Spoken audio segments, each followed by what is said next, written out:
Okay, so I wanted to show y'all this other area that, okay, so I planted in it my second year out here, and I had the most frustrating year ever. I can laugh sort of about it. It was so bad, y'all. I just thought I was the worst farmer in the world, and I just thought, why is it things are just not growing, and like the production yields were really bad. Unlike my year before, which everything grew awesome, and then and the weeds were just horrendous, and I had not grown in this particular area before. And I think now, and I didn't even think about, because I don't have a farming background, right? Like, look at your soil, pay attention to your soil, what's going on with it before you plant into it. And so I learned the hard way in that respect.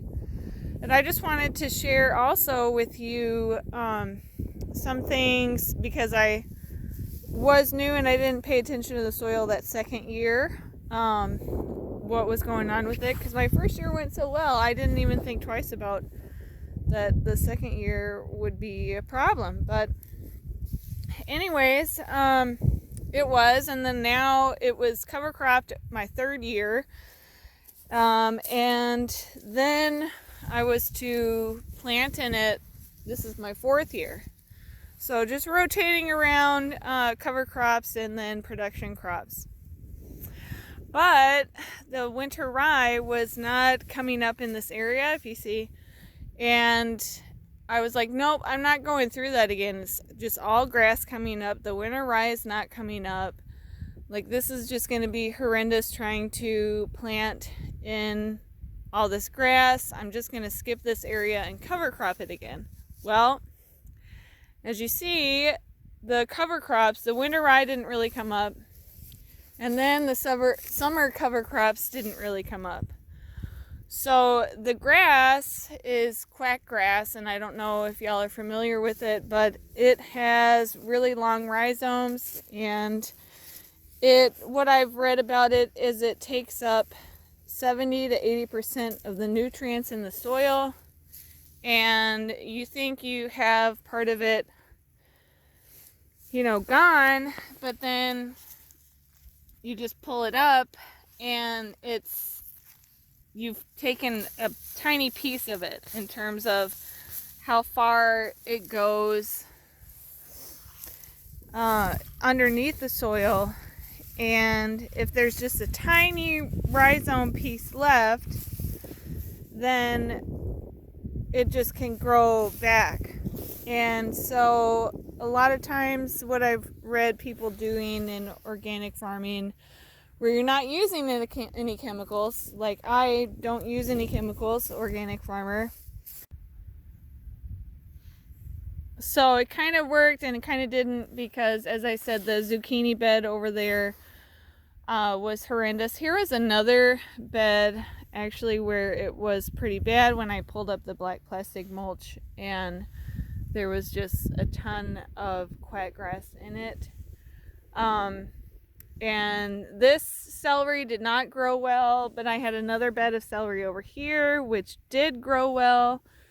So a lot of things have to do with, your soil health and what's going on with it, if your plants are going to grow well. And I think different plants definitely need different things, because why would the tomatoes and basil do quite well next to the bed that was the zucchini over there, furthest over there, and tomatoes, basil did fine, but the zucchini did horrible.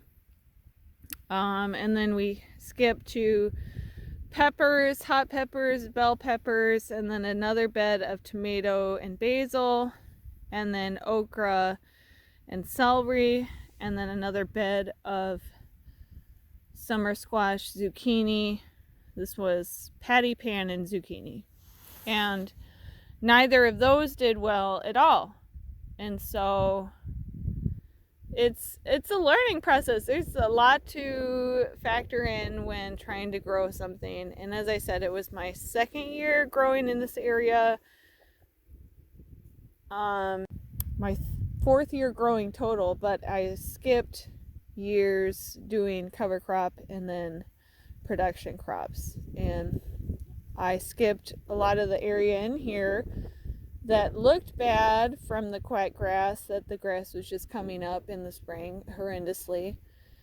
Trying to avoid having a lot of crop production, just not come up. So, but in some beds it worked, some beds it didn't. And I think that has to do with maybe the quack grass wasn't as bad, but also the plant itself. It needed some different nutrients, and it was still able to get that nutrients to the quack grass.